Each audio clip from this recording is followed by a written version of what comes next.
Qu'est-ce que vous pouvez faire pour aider les communautés, par exemple ici à Nord-Métal ou à Lebel-sur-Quévillon, pour s'adapter à des sinistres comme les feux de forêt? Bien, c'est ça, là. J'essayais de faire parler un petit peu les gens de la Sopfeu et puis les pompiers pour essayer de dire qu'est-ce qu'on prévoit pour les prochains mois, qu'est-ce qu'on prévoit pour les prochaines années. Il y a un post-mortem à faire. Il y a à consulter les experts.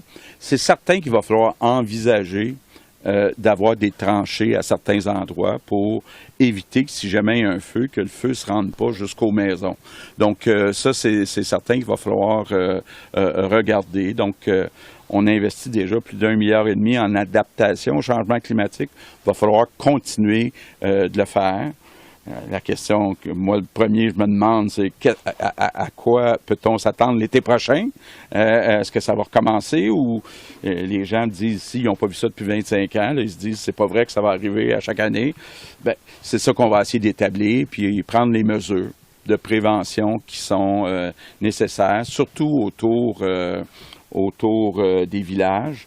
Bon, évidemment, là, j'ai une rencontre de prévue cette semaine pour toute notre opération, notre programme Caribou, un équilibre.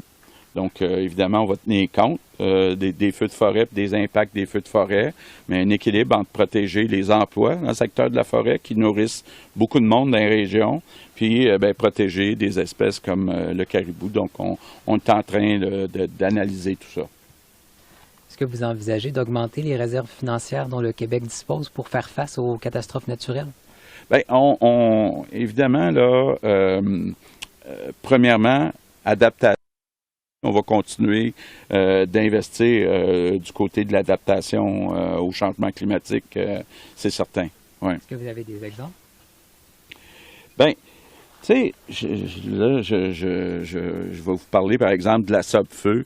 Est-ce qu'il y a des investissements à faire pour ajouter des avions citernes? Là, on a eu besoin des gens du Nouveau-Brunswick, de Terre-Neuve, de France, des États-Unis. Bon, c'est sûr qu'on aimerait avoir un peu plus d'autonomie. Donc, est-ce qu'il faut ajouter des avions, des pompiers forestiers? Je pense que c'est des choses qu'il faut regarder de très proche. Il y a d'autres questions ici? À la fin. Une question en anglais pour nos collègues de CBC. Ce ne sera pas très long, là, je l'ai écrite parce que c'est en anglais. Donc, Quebec has made international headline with its forest fire. What more can you do to control them? Okay. First, it's not only in Quebec. Last week I was in Winnipeg with premiers of other provinces, and I can tell you that, for example, in British Columbia, it's huge, the wildfires they have there. So it's not only in Quebec, so we will all need to adjust, make sure that we build protection, some kind of protection around the different villages up north, and maybe have some resources at the Sopfeu. So we are still studying and trying to evaluate what are the risks for the next years. Yeah. Vous allez à Lebel-sur-Quévillon tout à l'heure. Qu'est-ce que vous aimeriez annoncer aux élus municipaux et à leurs concitoyens? Bien, on a aidé les entreprises. Entre autres, là-bas, on était très inquiets pour l'usine de Nordic Craft. On sait que c'est une usine qui a beaucoup d'emplois. On est vraiment passé proche que ça passe au feu. Puis il y avait aussi du combustible à l'intérieur. Là, on était vraiment inquiets. Mais le travail qui a été fait pour arroser l'usine pendant des jours a fait qu'on a sauvé l'usine. Maintenant, il faut la repartir. C'est une usine qui était attendue depuis longtemps, qui avait été fermée, réouverte par les gens de chantier Chibougamau. Donc, on va aider les entreprises. Puis, on a commencé à donner des avances aussi pour les entreprises forestières, même si, dans certains cas, il n'y a pas eu de travaux de fait. Donc, on essaie de s'assurer que toutes les entreprises passent au travers. Je vais juste poser une question, peut-être que vous avez déjà répondu. C'est par rapport aux chalets. Est-ce que les chalets vont être remboursés, que ce soit des chalets autochtones ou non autochtones? Bon, on est en train de regarder ça. J'ai pas la réponse, malheureusement. Et puis j'ai une petite question de Montréal. C'est par rapport à l'auteur Kevin Lambert. Quels sont vos derniers commentaires par rapport à ça? Écoutez, j'ai pas de commentaires à faire. J'aime lire, je commente des livres, j'essaie d'aider les auteurs québécois. Maintenant, bon, s'il y en a qui n'aiment pas ça, c'est leur choix. Merci. On va prendre une dernière. Yeah. Oui. Oui. Comment avez-vous développé, géré les partenariats à l'international comme à l'intérieur du Canada pour venir aider ici en Abitibi? Bien, il y a une belle entraide, là. Écoutez, Emmanuel Macron qui nous a envoyé une centaine de pompiers, M. Biden aux États-Unis nous a envoyé des centaines de pompiers forestiers, les autres provinces qui nous ont envoyé. Il y a beaucoup d'entraide. Par contre, quand tout le monde a des feux de forêt, comme actuellement, il y en a eu là, depuis un mois, autant en Ontario qu'au Québec, bien là, il faut peut-être se poser la question d'avoir plus d'autonomie. Les gens de la SOBFEU me disent aussi, on se fait plus souvent aider qu'on va aider les autres, donc c'est peut-être le temps d'augmenter les ressources. Y a-t-il un plan qui est développé ou où vous travaillez sur l'autosuffisance alimentaire? Parce que là, on oui. voit de plus en plus des changements climatiques importants ici au Québec, Oui. du jamais vu. Maintenant, Oui, on y a a... une façon de développer l'Abitibi, parce que l'Abitibi a beaucoup d'agriculteurs, Absolument. maraîchers, tout ça, mais eux aussi ont souffert là, de la sécheresse, des inondations, etc. Là.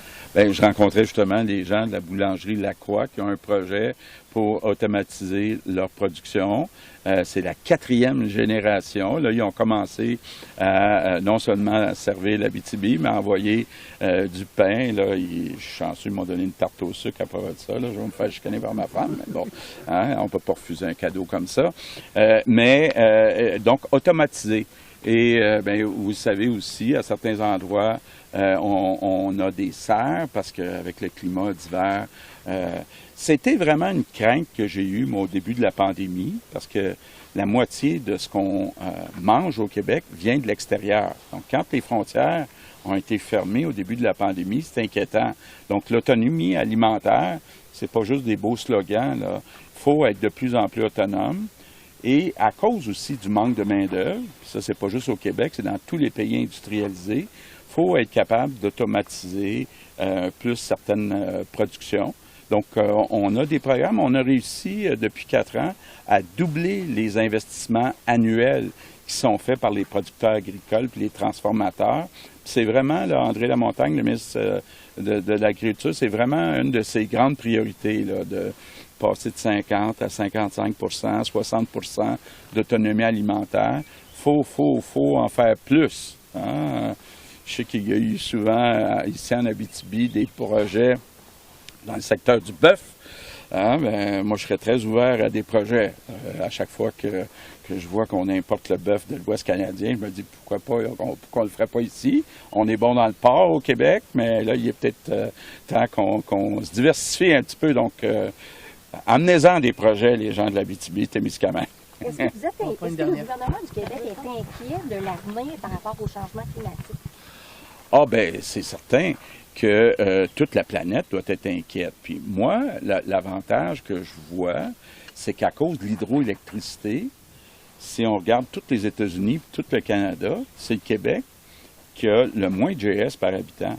Mais il ne faut pas se contenter de ça. Il faut continuer à s'assurer qu'on élimine toutes les GES, tout en étant respectueux des besoins des régions. On ne peut pas mettre des autobus puis des métros partout au Québec, là. Fait que les véhicules électriques, incluant les pick-up, il va falloir aller plus vers des véhicules électriques. S'assurer que nos entreprises aussi, on les aide en même temps qui améliorent leur productivité, les aider aussi à ce qu'il y ait moins de GES dans leur production. Donc, on va continuer. Sur 60 États et provinces en Amérique du Nord, le Québec est premier. On a le moins de GES par habitant, puis je veux qu'on reste les premiers. Puis je veux qu'on soit les premiers à atteindre GES 0. Il va falloir travailler ensemble, mais on est chanceux, entre autres, d'avoir l'électricité. Puis ça vient du Nord.